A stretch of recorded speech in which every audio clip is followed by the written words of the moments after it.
প্রিয় শিক্ষার্থী বন্ধুরা, আসসালামু আলাইকুম। বন্ধুরা, তোমরা বোর্ডে একটা প্রশ্ন দেখতে পাচ্ছ, 3 ক্রমের ম্যাজিক সংখ্যা কত? অথবা অনেক সময় পরীক্ষা আসে 4 ক্রমের ম্যাজিক সংখ্যা কত, 5 ক্রমের ম্যাজিক সংখ্যা কত।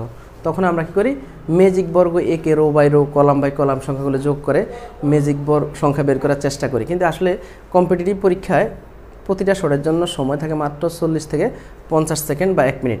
তখন এত স্বল্প সময়ে আমাদের ওই অ্যানালগ সিস্টেমে বের করা আমাদের সম্ভব না। তখন আমরা কি করি, একটা সূত্র যদি মাথায় রাখি, তখন আমরা 3 ক্রমের ম্যাজিক সংখ্যা বের করতে মাত্র 30 সেকেন্ড সময় লাগবে।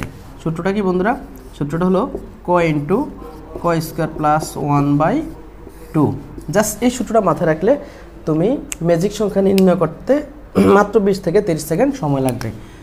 কর মান হবে যত ক্রম বলে, তখন কর মান তোমরা তত বসায় দিবা। যেখানে 3 ক্রম, কর মান হবে 3 স্কোয়ার প্লাস 1/2, নিচে 2, 3 গুণ 3 স্কোয়ার হলো 9 আর 1 10, 2 দ্বারা 10কে ভাগ করলে 5, 3 5 15।